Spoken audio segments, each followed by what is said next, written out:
Mainly কথা হলো এই মোতাসের মার্কা ওই রিসেন্টলি অনেক কিছু আমরা দেখেছি, অনেক কিছু বুঝতেও পারছি।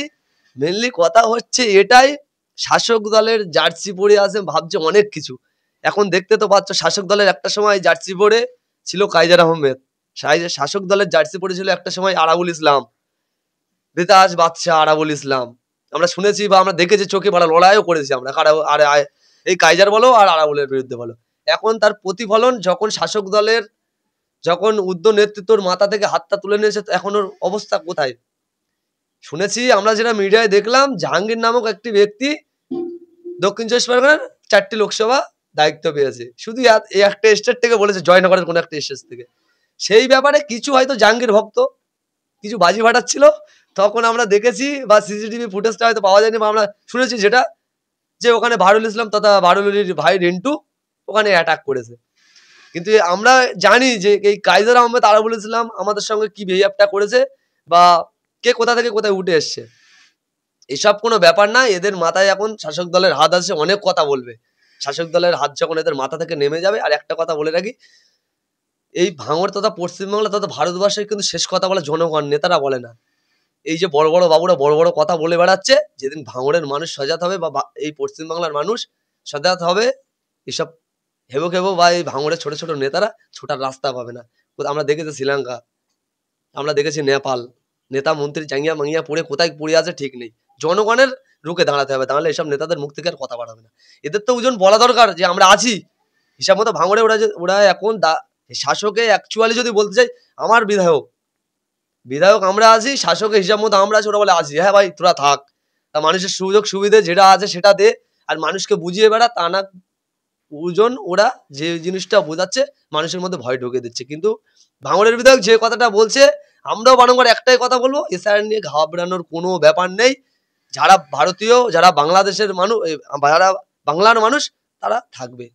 দেখুন হিউম্যান রাইটস কমিশনের আমরা এখনো নেটে ঘুরছে, যদি প্রথম আসামি এই শওকাত মোল্লা, নটোরিয়াস ক্রিমিনাল, দেখবেন হিউম্যান রাইটসের প্রথম যদি 1 নম্বর আসামি হয়ে থাকে সেটা শওকাত মোল্লা।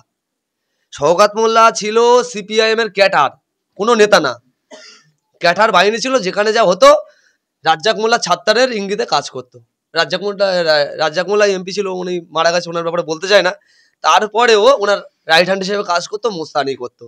সেই জায়গা থেকে এই মাননীয় মুখ্যমন্ত্রীর গাড়িতে এমন পর্যন্ত বোম চাষ পর্যন্ত করতে গিয়েছে, সেখানে আরাবুল ইসলাম বাঁচায়। যেটা হয়েছে সত্য, ওরা হয়তো শাসক দল করে, যেটা সত্য সেই কথাগুলোই। দ্বিতীয় কথা হলো, আমরা দেখেছি এই ভাঙড় 1 নম্বর ব্লকে যখন আমার বাড়ি, এই কাইজার আহমেদের সঙ্গে লড়াই আমরা করেছি, কে কোথায় ছিল না ছিল আমাদের না যেন মুখ খোলায়। এই যারা যারা বলছে 11 সালে কে জেল খাটলো নির্দল করে, কার ভাই কোথা থেকে উঠেছে সব আমরা জানি, কার সঙ্গে লড়াই করেছি, কে ময়দানে ছিল, কে কার হাত ধরে কোথায় তুলেছে। মেনলি কথা হলো, শাসক দলে যে টাকা দিতে পারবে সে থাকবে, আর যে টাকা না দেবে সে সরে যাবে। আর যে একটা জিনিস অন্যায় শাসক দলের ব্যাপারটা হলো, যে চুরি থেকে শুরু করে মানে সবকিছু চুরি করতে পারবে, বা যে নোংরামু করতে পারবে, যে মারতে পারবে, যে মার্ডার করতে পারবে, সে শাসক দলের লিডার হয়ে উঠবে। এটা অন্য কোনো দলে ছিল না, এই শাসক দলে। কারণ যদি অন্য কোনো দলে যদি এরকম নোংরামু থাকতো, তাহলে তৃণমূল জীবনে ক্ষমতায় আসতো না। তৃণমূল কংগ্রেস যে রোলারটা চালাচ্ছে, এরকম রোলার যদি আগামী দিন বাম ছিল সিপিআইএম, যদি এরকম রোলার চালাতো, জীবনে এই তৃণমূল ক্ষমতায় আসতো না। এরা অত্যাধিক মানুষের উপরে নির্যাতন, সে গরিব মানুষ হোক আর কোনো বিরোধী রাজনৈতিক হোক, সবার উপরে কেউ যদি মুখ খোলে, আমরা মুখ খুলি তো আমাদের উপরে প্রচন্ড চাপ, তারপরেও শাসকের চোখে চোখ রেখে আমরা লড়াই করি। কিন্তু একটা সাধারণ মানুষ যদি মুখ ফুটে কোনো কথা বলে, তার বাড়ি ভাঙচুর, লুটপাট সবই হবে। একটা পুরোনো দিনের একটা লিডার, এখন হয়তো দায়িত্ব নেই, শুধু একটু সে তো তৃণমূল কংগ্রেস না, অন্য কিছু।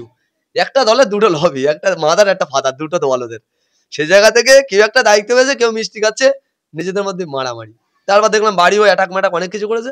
এইসব ব্যাপারে আমরা বলতে চাই না, কারণ এরাও মানে কম সুবিধার লোক ছিল না, এদের সঙ্গে লড়াই করেছি আমরা জানি। কিন্তু ওদের থেকেও ভয়াবহ রূপ নিয়ে এই যারা এখন তৃণমূল কংগ্রেসটা করছে, এরা করছে। এরা চায় মেরে কেটে ধরে তাড়া দিয়ে মার্ডার করে খুনোখুনির রাজনীতি করে ভাঙড়টাকে যে কোনো হালাতে পুনরুদ্ধার করতে হবে। কারণটা হলো এই, পশ্চিমবাংলায় আজকে 294টা সিট, 77খানা বিজেপির, আমাদের আইএসএফের একটা। ওদের তো মাথা ঘাবড়ানোর কোনো ব্যাপার নেই। আজকে 294টা বিধানসভার মধ্যে কোন বিধানসভা আছে 7টা থানা আমার দেখাও, কোনো বিধানসভাই নেই। আজকে ভাঙড় বিধানসভায় 7টা থানা। কেন? মমতা ব্যানার্জিকে তো বলতে হবে। 7টা থানা ভাঙড় বিধান, আমি 7টা থানা করেছি, এর ব্যাপক মানে খিলাবে নয়, 100 থানা করুক, 200 থানা করুক, কোনো অসুবিধা নেই। কিন্তু কাদের জন্য করছে এই থানাগুলো, সেগুলো কিন্তু ভাবতে হবে। কিন্তু এর যে থানা বলো আর যাই বলো, এইসব নেতা কেতাদের কথা বলো, যাই বলো, এর প্রত্যুত্তর ভাঙড়বাসী 2026 সালে দেবে। দেখুন, ও কথা আমরা বলবো না, ওদের ব্যক্তিগত ম্যাটার। ওটা যদি অন্য কোনো ম্যাটার হতো, আমাদের দলমল হাবিজাবি হতো, সে ব্যাপারটা ছিল আলাদা। ওদের ব্যক্তিগত ম্যাটার, একটা দল দুটো ভাগে। ওই প্রথমেই বললাম, মাদার ফাদার ওরা যাই করুক, ওরা এখন মারামারি কাটাকাটি খুনোখুনি যাই করুক, ওপরের চ্যালেঞ্জ আছে ওদের, ওপরের চ্যালেঞ্জ এক জায়গায় বসাবে, ভোটের সময় সব এক জায়গায় কাজ করবে। ব্যাপারটা হলো এই, ওরা এই ভাঙড় এমন একটা জায়গা, আমরা আগাগোড়ায় আগেও বলে এসছি, এখনো বলে যাচ্ছি, এই ভাঙড়ে মধুর হাড়ি আছে। এই শওকত মোল্লা বলো আর জাহাঙ্গীর, যারই কথা বলো, এই ভাঙড়ে রাজনীতি হয় শুধু টাকায়, টাকা ছাড়া অন্য কোনো রাজনীতি ভাঙড়ে হয় না। সে আমরা ডাইরেক্ট বলছি তো, শওকত কে, জাহাঙ্গীর কে, মমতা ব্যানার্জি দায়িত্ব লেখ ভাঙড়ের, অভিষেক ব্যানার্জি ভাঙড়ের দায়িত্ব লেখ, তবুও ভাঙড় ঠিক জায়গায় আনতে পারবে না। ভাঙড় এখন আইএসএফের, প্রতিটা বাড়ি প্রতিটা ঘরে যাবেন, যদি কেউ তার যদি রাজনৈতিক পাওয়ার, পুলিশ প্রশাসনের পাওয়ার যদি খেটিয়ে বলে, সে ব্যাপারটা আলাদা। কিন্তু ভাঙড় নওশাদ ভাইয়ের, ভাঙড় আইএসএফের। কারণটা হলে কালকে একটা ছোট্ট এক্সাম্পল দেয়, একটা ব্যক্তির বাড়ি বোমা মেরেল, এই তৃণমূল কংগ্রেস বোমা মেরেছিল রাত্রির বেলা, একটা ছোট্ট প্রোগ্রাম, একটা অঞ্চলের হাজার হাজার লোক হয়েছে কালকে। এবং যখনই দেখবেন, আপনারা দেখবেন নওশাদ সিদ্দিকী ভাই আসে, মানুষের বলতে হয় না, মানুষ ভিড় জমিয়ে দেয়। কিন্তু এদের লিডাররা মিটিং, এক সপ্তাহ আগে মিটিং ডেকে বিরিয়ানি দিয়ে, পয়সা দিয়ে, গাড়ি খরচা দিয়ে লোক পায় না। আগের দিনকে আমার অঞ্চলে একটা প্রোগ্রাম করেছিল, আমি ভাবছিলাম কিছু বলবো, প্রতিটা বাড়িতে ঠেট। যেদিনকে রাত্রির বেলা কাইজারের ওই অফিসের সামনে ভাঙচুর করে, তার পরের দিনকে প্রোগ্রামটা ছিল এই মোর্চে, সম্ভবত আমার মোর্চে মাদ্রাসার সামনে, প্রতিটা বাড়িতে ঠেট চলেছে, ফ্যামিলির সমেত নিয়ে যেতে। আমার কাছে একজনের রেকর্ডিং আছে, বাড়িকে বলতে যে আমার সঙ্গে সে জেলও খেটে এসছে, বলছে তোর পুরো যেতে হবে, তার বাইরে বাড়ি, এখানে ঘর কিনে আছে, তো যেতে হবে এবং 5,000 টাকা দিতে হবে। এ বললো কেন? কালকের মিটিং যাবো, খাওয়া দাওয়া করবো, আর তুই আইএসএফ করতে, সেই কারণে তোর ফ্যামিলি যেতে হবে। ওরা মিটিংয়ে ঠেট দিয়ে লোক নিয়ে যাচ্ছে, শওকত মোল্লা বক্তব্য দিচ্ছে, চেয়ার পুরো ফাঁকা, শওকত মোল্লা রেস্টেটটুকু দেখাচ্ছে। এবং ওখানে দেখতে পাচ্ছে কি, ভাঙড়ের কোরসখোর যে আছে, তার ভাই একটা আছে, সে মানুষকে রুখছে, দাঁড়া দাঁড়া দাঁড়া, মানুষ কথা শোনে না। আমরা দেখলাম রাজু পোদ্দার বলে একজন আছে, সে দেখি হাত ছাউনি দিচ্ছে। আরো ওখানকার দুটো তিনটে সমিতি মেম্বার আছে, তারা বলছে বস, যাসনি। আজকে শওকত মোল্লাকে কেউই চায় না, ভাঙড় তথা ক্যানিং কোথাও মানুষ চায় না। ঠেট দিয়ে মানুষকে, ভয় দেখিয়ে মানুষকে আজকে এত কিছু করাচ্ছে। মেনলি ব্যাপার হলো, শাসকের হাত ওর মাথায় আছে, মমতা ব্যানার্জি, অভিষেক ব্যানার্জির মাথায় হাত ওর মাথায় আছে। আর দ্বিতীয় কথা হলো, প্রশাসনের হাত ওর মাথায় আছে। ব্যাপারটা হলো, যেদিনকে এই প্রশাসন ওর মাথা থেকে হাত ছড়িয়ে নেবে, সেদিনকে পশ্চিমবাংলা কি ভারতবর্ষের কোথাও গিয়েও দাঁড়াতে পারবে না। দেখুন, যে এসআইআর নিয়ে আজকে এত কিছু পশ্চিমবাংলায়, আপনি যে কথাটা বললেন, মমতা ব্যানার্জি নয়, মমতা ব্যানার্জির ভাইপো অভিষেক ব্যানার্জিও বলেছিল পশ্চিমবাংলায় এসআইআর করতে দেব না। সেখানে আমাদের ভাঙড়ের বিধায়ক নওশাদ সিদ্দিকী ভাইজান বলেছিল যে এসআইআর হবে, যারা ভারতবর্ষের নাগরিক এবং যারা পশ্চিমবাংলার নাগরিক, তারা একটাও মানুষ বাদ যাবে না। সে জায়গায় দাঁড়িয়ে থেকে আমরা দেখেছিলাম, যখন আধার কার্ড আসে, কেন্দ্র সরকার যখন বলে আধার কার্ড করতে হবে, তখন সর্বপ্রথম বলে এই রাজ্যের মুখ্যমন্ত্রী, তিনি বলেন যে আধার কার্ড করতে দেব না, তারপরে আধার কার্ড হয়। মেনলি ব্যাপার হলো, এই তৃণমূল কংগ্রেস সব ব্যাপারে রাজনীতি করতে, প্রতিটা ব্যাপারে রাজনীতি করতে চায়। আমরা এতটুকুই, আমাদের বয়স হয়তো হালকা, মোতাসের বাবুর থেকে আমাদের বয়সটা হালকা। সে জায়গায় দাঁড়িয়ে থেকে হয়তো মোতাসের বাবু জানে না যে প্রতি 20 বছর নেয় এই এসআইআর হওয়ার কথা, প্রতি 20 বছর নেয়, 20 বছর হয়ে যাবে আবার এসআইআর হবে। কারণটা হলো এই, আমাদের পাশেই ভারতবর্ষের পুরো বর্ডার, মানে ভারতবর্ষের তথা পশ্চিমবাংলার বর্ডার লাগোয়া জুড়ে বাংলাদেশ আমাদের পাশেই আছে। সে জায়গায় দাঁড়িয়ে থেকে বাংলাদেশ থেকে ইন্ডিয়ায় আসার অনেক রাস্তা আছে। কিছু কিছু রাজনৈতিক লিডারদের কিছু টাকা দিয়ে ইন্ডিয়ায় এসে তারা, এখানে এসে তারা রাজ্য সরকারের সুযোগ সুবিধা বা কেন্দ্র সরকারের সুযোগ সুবিধা নিচ্ছে। সে জায়গায় দাঁড়িয়ে থেকে মেনলি ব্যাপার হলো, এসআইআর হচ্ছে পশ্চিমবাংলা তথা ভারতবর্ষের একটা নাগরিক তো বাদ যাবে না। যারা বাংলাদেশ থেকে এসছে বা অন্য অন্য জায়গা থেকে এসছে, তাদের প্রবলেম হবে।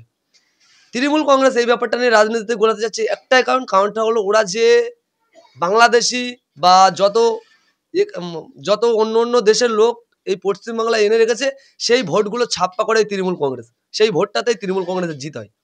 ওরা এই জায়গাতে রাজনীতি করছে যে যদি এসআইআর হয়ে যদি এই বাংলাদেশি লোকগুলো যদি বাদ পড়ে যায় তাহলে 2026 ওদের ঠেকঠাকানি ঠেকে যাবে। কারণ ভোটের বাক্সে আমি দেখছিলাম সম্ভবত ডায়মন্ড হাবড়া লোকসভায় এসআইআর এর তালিকায় মানে বাইরের দেশ থেকে এসছে ডায়মন্ড হাবড়া লোকসভার মধ্যে প্রায় 3 লক্ষর উপরে, 3,500 ভোটার কার্ড করা হয়েছে ভুয়ো ভোটার কার্ড। সেই জায়গায় দাঁড়িয়ে থেকে যদি একটা লোকসভার মধ্যে 3.5 লক্ষ মানে অন্য দেশের লোক বসবাস করে এবং 3,500 ভুয়ো যদি ভোটার কার্ড থাকে তাহলে টোটাল পশ্চিমবাংলায় 42 খানা লোকসভার সিট এবং 294 খানা বিধানসভার সিট। সেই জায়গায় তাকিয়ে থাকে তাহলে টোটাল পশ্চিমবাংলায় মানে বাইরের দেশ থেকে এসে আমাদের ভারতের পুরো সুযোগ সুবিধা নিচ্ছে কতটা জন। সেই জায়গায় দাঁড়িয়ে থেকে শাসক দল রাজনীতি করতে চাইছে। কিন্তু এসআইআর যখন শুরু হয়েছে বা আমাদের বিধায়ক নওশাদ সিদ্দিকী বলেছিল এসআইআর হবে, এসআইআর দেখতে পেয়েছি 2 দিন আগে থেকে শুরু হলো, কিন্তু এতটুকু এসআইআর নিয়ে ঘাবড়ানোর কোনো ব্যাপার নেই। আমাদের বিধায়ক নওশাদ সিদ্দিকী ভাইজান যে কথা বলেছে ওনার বাইরে একটা কথা আমরা বলবো না। যেসব অফিসাররা আসছে আপনাদের বুথে বুথে এসআইআর করতে, নওশাদ ভাইয়েরই মেসেজ বা আমাদের এমএলএরই মেসেজ, যে অফিসারই আসে তার আইডেন্টি কার্ডটা দেখবেন এবং ফটো তুলে রাখবেন এবং তার নাম, মোবাইল নাম্বার এবং তার ফটো একটা তুলে রাখবেন এবং তাকে জিজ্ঞাসা করবেন আপনি কোন দপ্তর থেকে এসছেন আমাদের বুথে। এবং সেটা করে রাখার ব্যাপারটা হলো এই, যদি কোনো ভারতবর্ষের ব্যক্তি বা কোনো রকম ভারতবর্ষের নাগরিক যদি বাদ পড়ে যায় আমরা এটা নিয়ে হাইকোর্টে আবার লড়াই করতে পারবো, কারণ কোন ডিপার্টমেন্ট থেকে কোথায় তার বাড়ি আইডেন্টিফাইটি পুরোটা দেখা যাবে। ঘাবড়ানোর এসআইআর নিয়ে কোনো ঘাবড়ানোর কোনো ব্যাপার না। রাজনৈতিক লিডার, এই তৃণমূল কংগ্রেসের কিছু রাজনৈতিক লিডাররা শুধু ভোটের জন্যে এইসব বাজে কুমন্তব্যগুলো করে বেড়াচ্ছে, ব্যালেন্স কিছু না। আর রাজ্যের মুখ্যমন্ত্রীর কথা ও বলার দরকার নেই, আজকে ক্ষমতায় আসা থেকে শুরু করে মৃত্যু কথা শুরু করেছে, যতদিন থাকবে ততদিন মৃত্যু কথা বলবে। কালকে একজন সুসাইড করলো, ওই সম্ভবত কলকাতা কলেজে, আবার অভিষেক ব্যানার্জি এসছিল। পুরোই আপনি যে কথাটা বললেন যে এসআইআর তৃণমূল কংগ্রেসের লিডাররা যারা আছে বা যে দলেরই লিডাররা হোক, সে বিজেপি হোক, আইএসএফ বা যেই আসুক, এসআইআর এর ব্যাপারে আমাদের বিধায়ক যেমনভাবে নওশাদ সিদ্দিকী ভাইজান যেমনভাবে ভাঙড় তথা পশ্চিমবাংলার মানুষকে বোঝাচ্ছে, আমরা ব্যক্তিগতভাবে বলতে চাই যে শাসক দলে যারা ক্ষমতা আছে তাদের সেই সব লিডারদেররাও যদি এইভাবে যদি বোঝাতো তাহলে কোনো মানুষ হতাশা হতো না, চিন্তা করতো না বা সুসাইড করতো না। এই দায়িত্ব রাজ্য সরকার নিতে হবে, অবশ্যই নিতে হবে। কারণ উনি যে মেসেজটুকু ছড়াচ্ছে রাজ্য সরকার বা রাজ্য সরকারের এইসব চামচার লিডাররা, যে এসআইআর হলে হয়তো পশ্চিমবাংলার যারা নাগরিক বা ভারতবর্ষের যারা নাগরিক বসবাস করে তারা হয়তো এসআইআর থেকে বাদ যাবে। তা ওদের তো বোঝানো দরকার যে এই ব্যাপার। মেনলি আমি একটাই কথা বলেছি, এরা প্রতিটা ব্যাপারে রাজনীতি করতে চায়। যখন এনআরসি এনপিআর হয় তখন আমরা দেখেছি হওয়ার কথা শুরু হয়েছে, তখন দেখেছি কি সুপ্রিম কোর্টে কেস করার মতো রাজ্য সরকারের ক্ষমতা হয়নি। আমাদের ভাঙড়ের বিধায়ক নওশাদ সিদ্দিকী কেস করে এসছে।